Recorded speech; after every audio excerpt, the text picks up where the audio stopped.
Hey guys, today we've got another build. So this is more of a proof of concept, I guess, because it is using lancing steel and I don't know if I should say abusing, but there's a pretty cool interaction with Call of Steel. Um, but it only works if you have zero physical damage. If you have everything converted to, let's say, cold, in this case, it doesn't have to be cold, of course, but if you convert everything into an element, the Call of Steel keeps generating charges if I continue spending them. So currently I'm in base, so I don't have leech, so it's not gonna work for long, but I'll show you what I mean. And then we're gonna go into a map and we'll see how it plays. So here, oh, I shoot 10 projectiles right now without the shards, right? And with the shards, I shoot 30, and as long as I keep shooting, as you can see, it keeps generating. So of course I ran out of mana. But basically this gives it a lot of damage. Alright, I think the total amount of multiplier goes from, what do we have right now? Right now we have 181%, and when we're at 30 projectiles, it should be around close to like 1k. The secondary projectiles do have 60% reduced damage, well, less damage, but regardless, we're shooting 30 of them, 29 after the first one, and it's just a lot of damage. So this build is a little bit more expensive. I'll show you a little bit later why, but it's still nothing crazy, and most of you should be able to afford this by now. It's very late into the league, but yeah, let's go into a map, see how it plays. There's a couple of things that still need to be worked out with this. So like I said, this is more of a proof of concept. There might be other ways to make this whole thing a little bit better. Currently, it is in a pretty good state as is, but for example, I do want power charges, and currently I can only generate power charges against normal mobs because I have no lightning damage.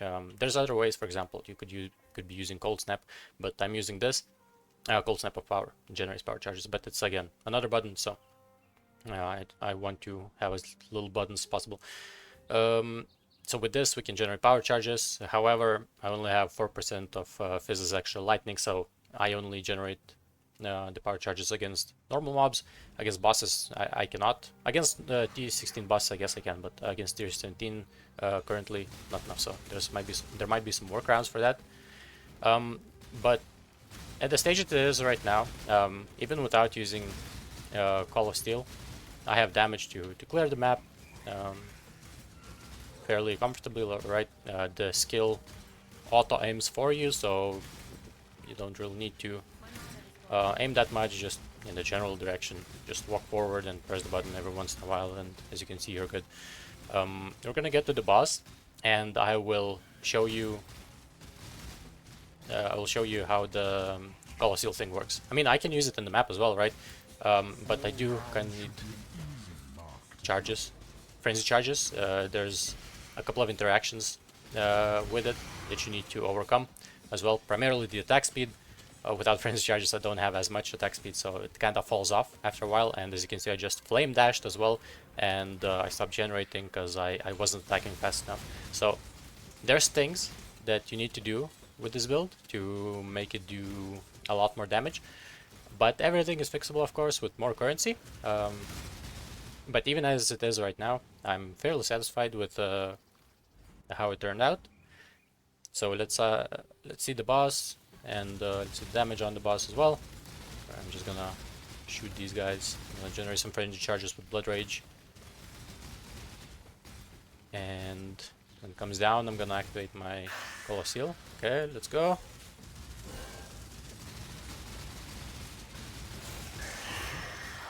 Yeah, so this boss did have a little bit more life. Nothing too crazy though. But the damage is okay, and the endurance charges, I guess. So the boss was pretty tanky because it instantly went to max endurance charges because I dealt so many hits. But yeah, let's get into it. First, let's go over the items, I guess. I'm using Tide of Time for the resist flasks, just to make the build a little bit more tanky. Also, kinda capping chaos with this. Well, not capping right now because I didn't roll this one with increased effect, but with increased effect you should be capped. Right now I'm 64, so with increased effect you should be maxed out. So as you can see, I've got double corrupted body armor, and I wanted the quality on this. There's other ways, of course, to get quality, but I kind of wanted to push it with for those extra 3 projectiles, so I had to get quality on this, as well as ashes, and lancing steel is 23, of course, as well. So in total, we're generating a lot more projectiles, plus 3 projectiles from the quality, which, of course, with steel shards, it's plus 200%. So basically, every +1 proj is plus 3 proj for us. Again, you know, this armor is it looks really nice. I got really lucky crafting it. Generally, if you are gonna craft this yourself, you're probably gonna end up with the elevated Conqueror mod, I mean the Warlord mod for the quality as well as level, and additional curse. The attack crit you can just reforge after you use the Awakener's Orb, just reforge crit, and you're gonna get it. Well, reforge attack to guarantee the attack crit. The additional curse, if you have an open prefix, if you use the Awakener's Orb and you wanted to, for example, get the Fist Taken As, and you lucked out and you have an additional prefix, you can still have this exact armor, but again, that means that you need to actually have an open prefix, and if you don't, you're not going to get the additional curse. So it's really up to you. You can either do the curse. It's not even elevated. It doesn't need to be elevated. The elevated curse is just blasphemy reservation, if I'm not mistaken. So you know, just use the Awakener's Orb with quality and additional curse, and if you do end up with an open prefix, it's very unlikely that you will be able to craft the Fist Taken As, because well, it is a fire mod and there's also fire resist, so it's just gonna most of the time roll the fire resist. But I got lucky and I managed to craft a pretty good armor, but after you do your Awakener and you have your prefixes, let's say fully filled, just lock prefixes, scour, and then reforge attacks, and you're gonna have your crit chance as well.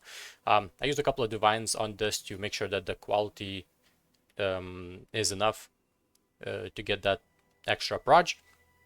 So this body armor technically is pretty expensive, but you can have a version of it that's also decent enough and will satisfy the requirements for the proj, as well as, you know, some extra damage maybe. With, I don't know, you can probably craft it with like 10 divines, a similar version of this body armor, if you don't break it, of course, with the Awakeners Orb completely. But yeah, then we have the ashes again for more quality, and the other items are just whatever. Some mana reservation on here. I crafted this myself. I grabbed the fractured spell suppress and just slammed some essences. Kind of lucked out. Pretty good headpiece, right?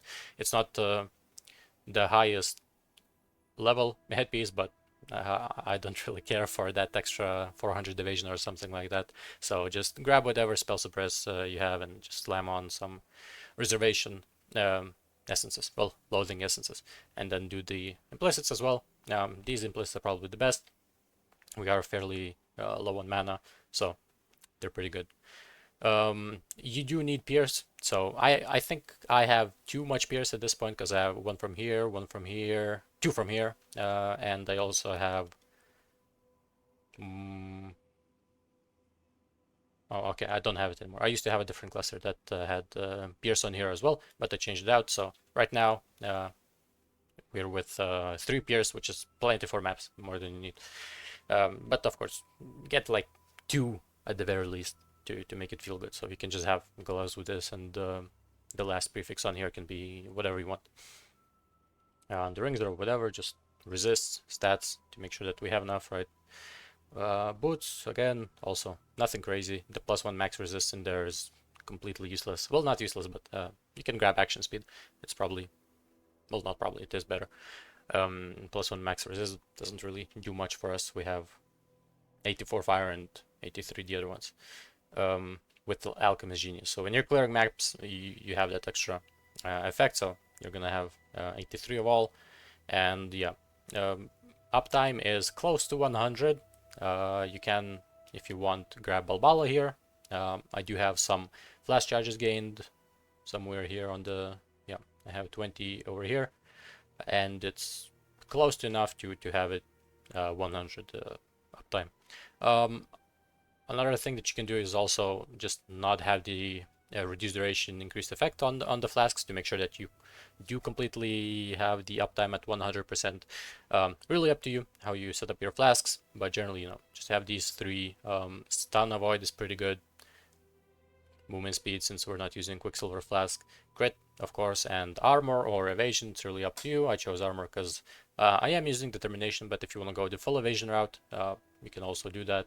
And I do have Sealskin with a couple of support gems over here, so the uptime on Sealskin isn't bad either because of the ashes. Pretty good defense layer. Well, it's nothing crazy, but helps a bit, right? What else? What else? So, Blood Rage. Currently, it's kind of a clutch for me to have the frenzy charges in maps. Although we do generate frenzy charges from Arc, and we do hit a lot, so generally against bosses we do have the frenzy charges at max. But in maps, the extra attack speed is also nice because, like I've said, you do need a bunch of attack speed. At the very least, you need 2 attacks per second. So with the two-handed weapon, might be not too easy to reach, but ideally you want over 2. Around 2.5 I think would probably feel the best, because then you can shoot and dash, and you're still gonna continue generating charges. You're gonna be doing everything fast enough. So there is some things that you need to work out in the build. As for the weapon, I slapped some contempt essences on here. It's nothing too crazy. I have been looking into something a little bit more high end, but you kind of need a full fizz axe, which is pretty expensive. But there is an alternative, which I recently thought of, if you guys want to push this build a little bit further. So what you would do is probably grab a Watcher's Eye for Wrath, and have, because right now I have a Watcher's Eye for Cold Convert. Here, no, not here. Well, this is obviously good, but if you go hybrid, you're probably gonna want to swap this out. But where's the Watcher's Eye? There we go. So I have Cold Convert on here, on gloves, as well as from the Mastery. But it's if you wanna make sure that you have power charges from this one, you might wanna go hybrid and maybe drop this wheel and just have gloves, and for example, grab an implicit with Cold Convert over here, so you have like 40 or 50 or something like that, and then grab Fizz's Lightning support gem instead of, I don't know, maybe Inspiration. And also you can then swap out Awakened Concentration for Trinity, and Trinity is really strong. I think if you do that, it's probably gonna end up being better than what I have right now. And then you can also go for double elemental axe with maybe increased fizz, so you can make use of the stats a little bit better. And what else? Yeah, for an earlier version you can also use Hrim Sorrow if you want. Although it's probably gonna be much worse because you're not gonna be getting the pierces, so you're gonna have to get a cluster for the pierce, or a prefix on the helmet. But there's ways to make this build work on lower budget as well. This isn't crazy either. I think in total, if we count all the items and everything as bought, maybe the gems as well, it is using normal gems. There's nothing real crazy in here. Not awakened. This one is awakened, but it's pretty cheap, right? If we include everything over here, I think the body armor is going to be the most expensive piece in here, probably around 10 divines if you craft it yourself. If you're going to buy it, well, you're not going to buy this one. It's probably doesn't even exist on the market, because nobody really plays this. But you can, craft it yourself. It's pretty deterministic, so it's not going to be a big deal. And you're probably gonna spend like 10 divines, maybe 12 or something like that.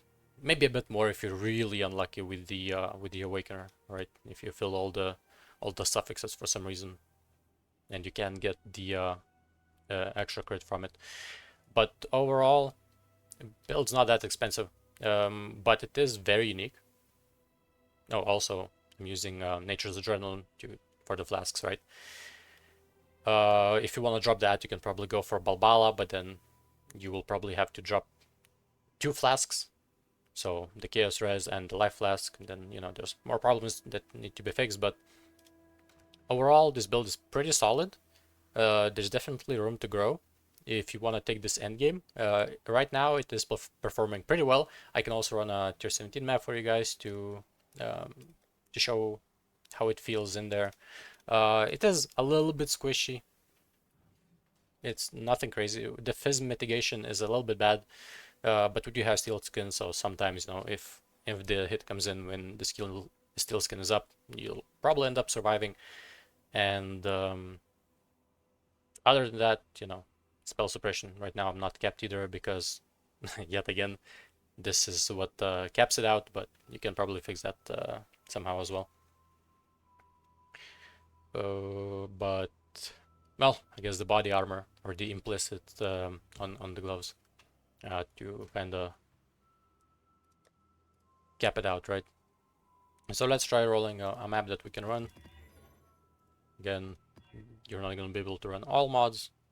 Shock ground. It's fine. We have ailment immunity. I think this is fine. I think we can probably run this. Although the extra life against the boss will be pretty bad with ES. Minus resist, I can't run that. Our resists could be better. Right now I have too much fire resist. I could swap the boots for cold and probably run this one because it does have elemental weakness. You know what? I'm gonna do that, and then we can try running it.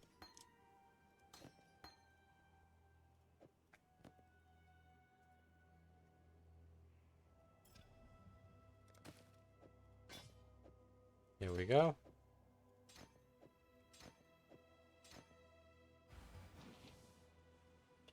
Let's see. Yep, should be good. Let's give it a go. The boss, it is a little bit rough. You need to move around, and since you do move around a lot, you sometimes end up losing your steel shard uptime. So, with more attack speed, it would feel better. But oh my god, the temporal chains kind of are horrible as well. Because now I don't have enough attack speed. Yeah, temporal chains pretty big apparently for the build, kind of bricks it. But we do have a lot of leech because we hit so many times, and we do have the instant leech mastery. So we do have a lot of leech, so even if we do take damage, generally we just heal up to full almost instantly. Jesus Christ, we are slow in here. We are giga slow. The boss isn't gonna go well, I can already see. Temporal chains kinda ruin everything. But, you know, we're gonna try. We're gonna try. Well, stood in too many things at once. The dots stacked up. So I'm not using the Call of Steel right now. Generally, as I've said, running through the mobs without Call of Steel is fine. You really want to use it against bosses primarily. I mean, you can still use it in maps as well. It's just another button, and then you have to watch the uptime on it as well. So sometimes can be a little bit annoying, but I basically see it as a damage steroid. I'll drop a TP just in case. We are really slow in here with the temporal chains.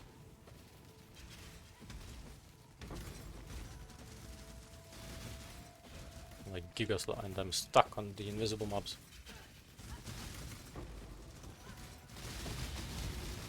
Oh, what is this? An exalt! Huge. Okay, let's see how it goes. Probably not gonna go too well.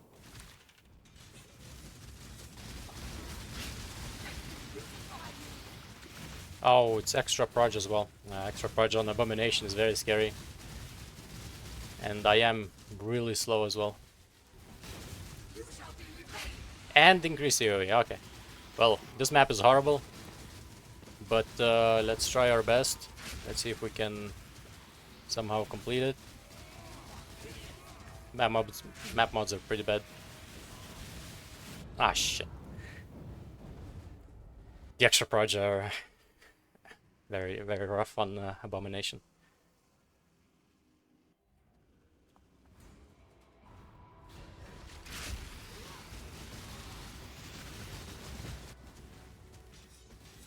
Temporal chins are really annoying as well.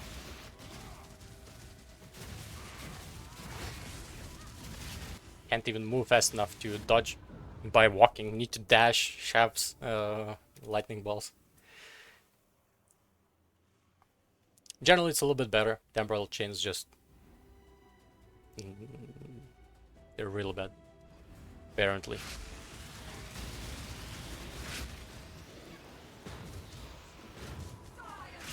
Well, also, the extra proj and AoE is really horrible on Abomination. So, as you can see, there's obviously some mods that you can't run, but I've completed plenty of tier 17s on this character. It is doable, just, watch the mods.